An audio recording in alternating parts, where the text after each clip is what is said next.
Salut à tous. Aujourd'hui, je vous fais une petite vidéo concernant les systèmes d'alarme maison. Choisir son alarme maison, c'est un sujet qui est parfois un peu prise de tête parce qu'on ne sait pas trop sur quoi partir, on s'y connaît pas, etc. C'est assez simple, hein, en soi et compliqué. Pour faire simple, aujourd'hui, celui qui ne veut pas se casser la tête, qui va aller au plus simple, c'est il va prendre un abonnement, un contrat. Donc bon, vous en avez des centaines hein, d'opérateurs qui le font, pour pas nommer Verisure, Decra, enfin il y en a une tripotée, vous avez de quoi faire. Vous avez la deuxième formule qui est de se dire j'achète mon alarme moi-même. Alors oui. Les avantages et les inconvénients. Alors moi personnellement je me suis équipé moi-même d'une alarme, comme vous pouvez le voir sur la vidéo, de la marque Diagral. Je ne suis pas marié avec eux, je ne suis pas sponsorisé, il n'y a rien de gratuit ni quoi que ce soit. Je vous explique juste si ça peut vous aider à vous guider. L'inconvénient pour moi et pourquoi je suis parti sur une alarme indépendante, si jamais vous partez sur une alarme par un opérateur, hein, comme je vous l'ai annoncé tout à l'heure, donc ils vous fournissent tout le matériel, vous êtes censé avoir un technicien qui vient pour voilà, établir, analyser la configuration de la maison et savoir ce qu'il faut chez vous, etc. Euh, et en fonction de ça, vous allez avoir un forfait qui va vous être proposé. Faites bien attention sur les forfaits, puisque vous pouvez avoir des propositions d'intervention, c'est-à-dire en cas de déclenchement, vous avez quelqu'un de la sécurité qui intervient chez vous. Alors ça peut être soit compris dans votre forfait un nombre illimité annuel, ça peut être soit 3 passages annuels, ou alors vous ne pouvez très bien ne pas l'avoir compris dans votre forfait, ce qui baisse la mensualité. Par contre, ça peut être facturé à chaque intervention. Voilà.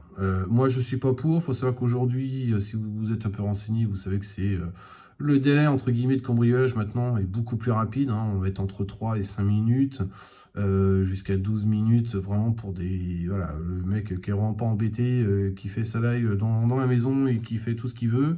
C'est beaucoup plus rare maintenant, hein. Ils vont plus simple et plus rapide. Bref, si je mets 3 à 5 minutes, vous habitez dans un milieu rural, inutile de vous dire que c'est mort. Enfin, le temps qu'il intervienne, voilà.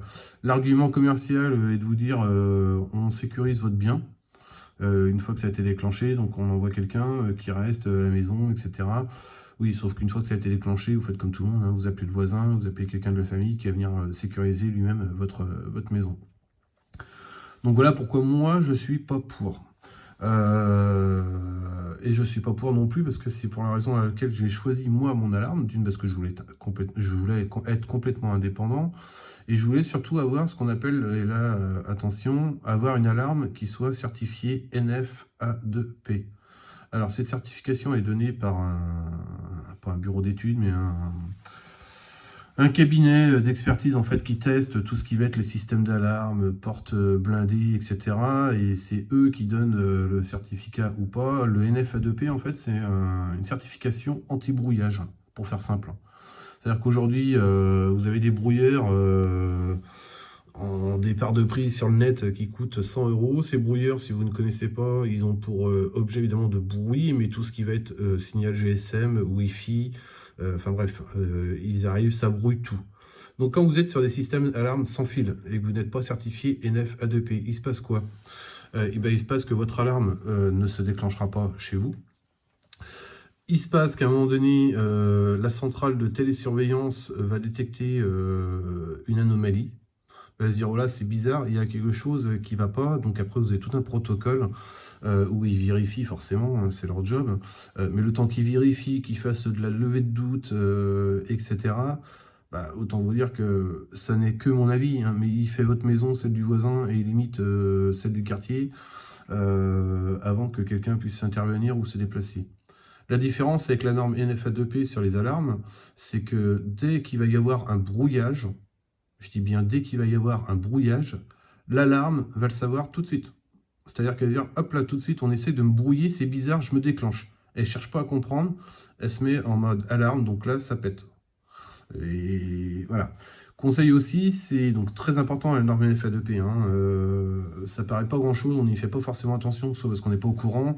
Si vous savez pas, voilà, généralement c'est marqué sur les emballages.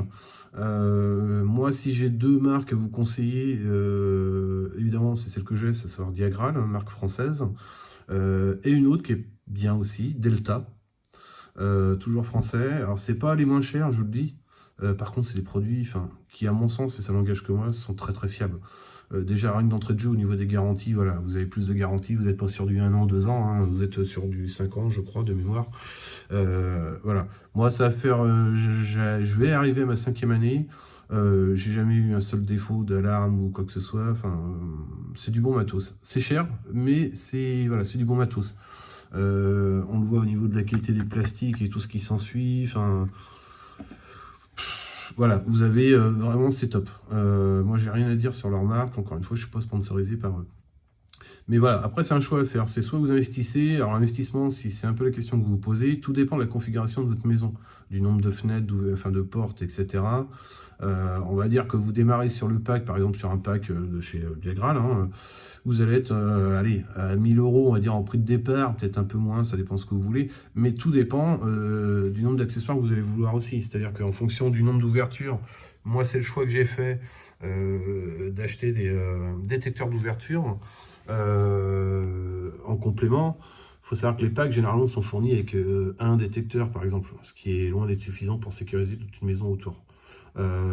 L'intérêt, c'est que vous pouvez fonctionner en totale autonomie, c'est-à-dire que si vous n'êtes pas là ou que les enfants restent à la maison parce que vous vous absentez et qu'ils n'ont pas le droit de sortir par exemple, même pour eux, pour les sécuriser, vous activez votre alarme en zone périphérique, c'est-à-dire que c'est uniquement les détecteurs d'ouverture qui vont être activés, et la moindre ouverture, boum, là ça se déclenchera.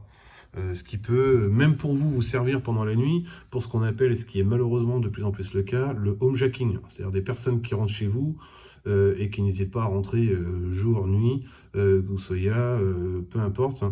Vous êtes contraint voilà, de donner les codes de carte, etc.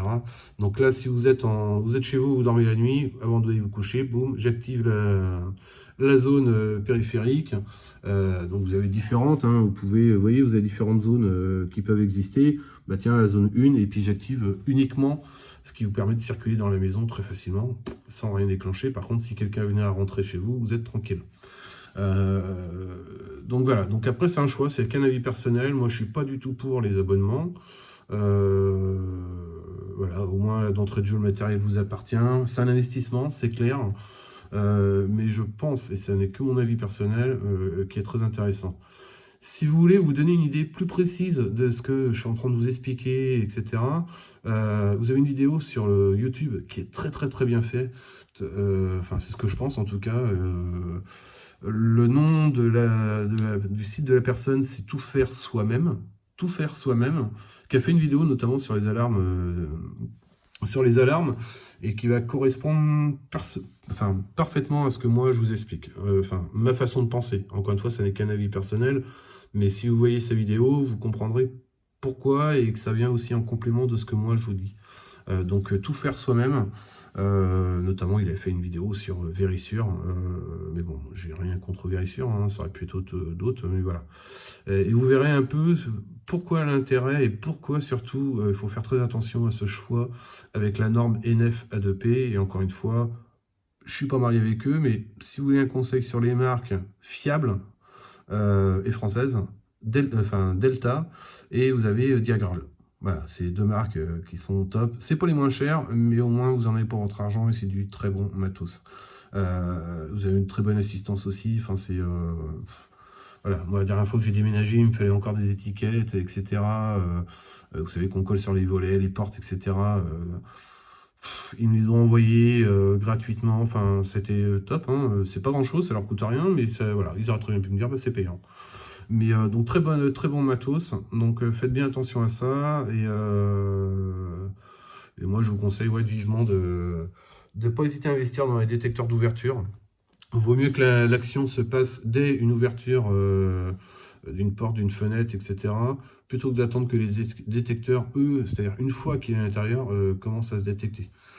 Voilà, écoutez, si vous avez des questions, n'hésitez pas. Si je peux y répondre, je me ferai un plaisir de vous y répondre. Mais encore une fois, faites bien attention à cette norme-là. Voilà, c'est un investissement. Si vous y réfléchissez, le produit, voilà, vous allez le garder pendant 10 plombes chez vous. C'est du bon matos. Et à la finale, si vous faites votre calcul, vous verrez que ça vous coûte moins cher. Voilà, c'est un investissement, mais faites bien votre calcul. Si vous avez aimé, bah écoutez, mettez un petit pouce bleu, ça fait toujours plaisir pour le temps qu'on passe. Si vous avez des questions, encore une fois, n'hésitez pas. Je vais vous mettre le lien de la fameuse vidéo dont je vous parlais sur YouTube, là, qui est très bien faite, hein. Et puis voilà, je vous dis à bientôt pour une prochaine vidéo. Allez, salut!